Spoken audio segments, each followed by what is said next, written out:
اب دیکھیے کہ جب انسان فوت ہوتا ہے تو قبر میں پہلا سوال کیا ہوگا؟ من ربک. پھر کیا پوچھا جائے گا؟ ما دینک. دین کیا ہے تمہارا؟ رب کون تھا؟ دین کیا ہے؟ پیغمبر کے بارے میں پوچھا جائے گا کہ تمہارے لیڈر کون تھے، کس کو فالو کرتے تھے، کون تھا تمہارا رسول.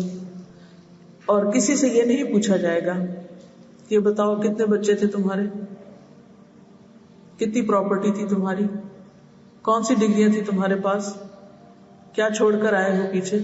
ایسا کچھ بھی نہیں پوچھا جائے گا. نہیں پوچھا جائے گا تمہیں کس نام سے پہچانا جاتا تھا، کتنی شہرت تھی تمہاری، کتنے چاہنے والے تھے تمہارے، کتنے فینس تھے تمہارے، کیا کیا ہنر آتے تھے تم کو.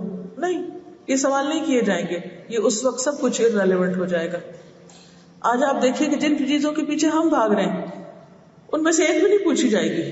سب سے پہلے رب کے بارے میں سوال کیا جائے گا. یہ جو 3 سوال ہیں، من ربک ما دینک ومن نبیک، یہ 3 سوال جو ہیں ان کے جواب پورے کے پورے ہمیں خود بھی آنے چاہیے اور ہمارے بچوں کو بھی پتا ہونے چاہیے. یہ بچوں کی تربیت کا پہلا سنہری اصول ہے کہ زندگی میں مسلمان بن کے جئیں اور مرنے کے بعد قبر کے 3 سوالوں کو خود بھی جان کر ان کا علم آگے دے کر مریں، اور ان کو بھی تلقین کریں کہ وہ اپنی آئندہ نسلوں کو یہی دے کر جائیں دنیا سے. صرف اپنے آپ کو مسلمان بنا لینا، صرف خود دین کا علم حاصل کر لینا، صرف خود اسلامی طریقوں پہ چل لینا کافی نہیں. ہماری جتنی یہ ذمہ داری ہے کہ ہم خود فرما بردار بن کے رہیں اللہ کے، اتنی ہی ذمہ داری ہے کہ ہم اپنے بچوں کو بھی اللہ کا فرما بردار بنانے کی کوشش کریں. جیسے ابراہیم علیہ السلام نے مثال قائم کی کہ اللہ نے جب حکم دیا کہ ذبح کر دو، وہ لے گئے، ان کو ماں نے تیار کر کے ساتھ بھیجا، اور جب وہاں پہنچے تو اللہ تعالیٰ فرماتے ہیں فلما اسلما، جب دونوں نے سبمشن کر دی، جب دونوں نے سر جھکا دیا، جب دونوں فرما بردار ہو گئے، جب دونوں نے بات مان لی، وَتَلَّهُ لِلْجَبِينِ، اور ابراہیم نے بیٹے کو پیشانی کے بل زمین پہ لٹا دیا.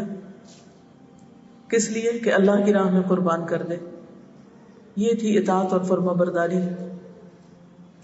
آج کیا ہمارے بچے اتنی تو نہیں لیکن اس سے آدھی، یہ 4تھے درجے کی بھی دین کے لیے، اللہ کے لیے کسی قربانی کے لیے راضی ہیں، صرف ایک نیند چھوڑنے کے لیے یا تھوڑی بھوک برداشت کرنے کے لیے؟ جان دینا تو بہت دور کی بات. تو وہ ہمارے رہنما ہیں. ہمیں حکم دیا گیا کہ ان کے طریقے کی پیروی کرو. قرآن میں کسی اور کے طریقے کی پیروی کا حکم نہیں دیا گیا، ان کے طریقوں کی پیروی کا کہا گیا ہے. وہ اللہ کے محبوب تھے، اگر تم محبوب بننا چاہو تو وہ کر کے دکھاؤ.